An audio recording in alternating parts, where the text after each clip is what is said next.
হানাফি মাযহাবের ফতোয়া হচ্ছে, অন্য মাযহাবের ফতোয়া তো খুব কঠিন।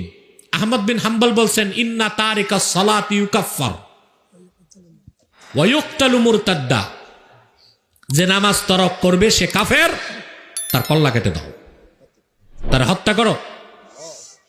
এটা কার ফতোয়া? বেনামাজিরা আমরা হানাফি হইল যদি আল্লাহর কাছে কিয়ামতের দিন আহমদ বিন হাম্বলের কথাটা প্রিয় হয়ে যায়, গতি আছে? শাফি মালিক বলেন বেনামাজি কাফের হবে না, তবে মৃত্যুদণ্ড দিতে হবে।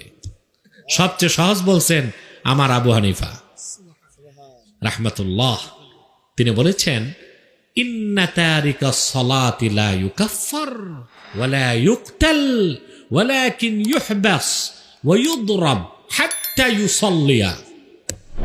বেনামাজি যদি নামাজ না পড়ে তাকে অ্যারেস্ট করা হবে, কাফের বলা যাবে না, কতল করা যাবে না, কিন্তু তারে জেলে বন্দি করতে হবে।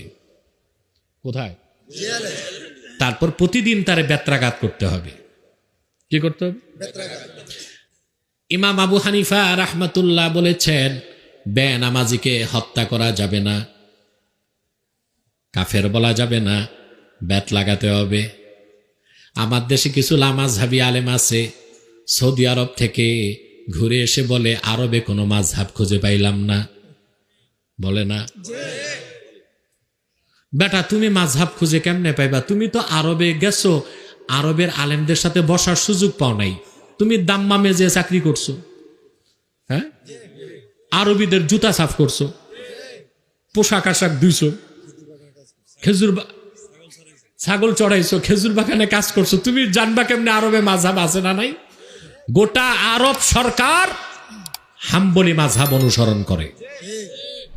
আর সবচেয়ে মজার কথা, আরবে যেই দেশে শরিয়া আইনে দেশ চলে সে দেশে বেনামাজি শাস্তির ক্ষেত্রে আরবের উচ্চ ওলামা পরিষদ শাফির মাসালা নেয় নাই, মালিকেরটা নেয় নাই, আহমদ বিন হাম্বলেরটা নেয় নাই, আবু হানিফারটা নিছে।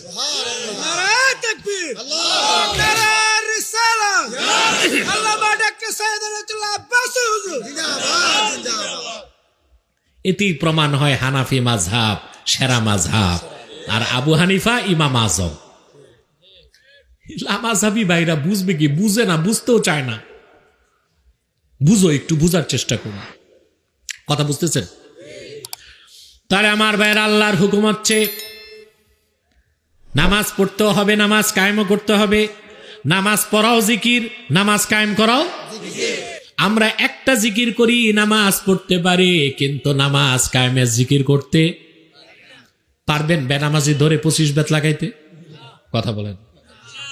কালকে যদি ফজরের পর চেয়ারম্যান সাহেব ঘুরে ঘুরে এই বেনামাজিকে বেত লাগায়, ওনার চেয়ারম্যানই থাকবে?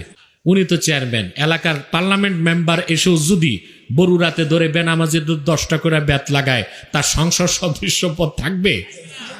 বরং সংসদে অন্য এমপিরা বলবে এই এমপি তো আফগানিস্তান থেকে আসছে। ঠিক কিনা?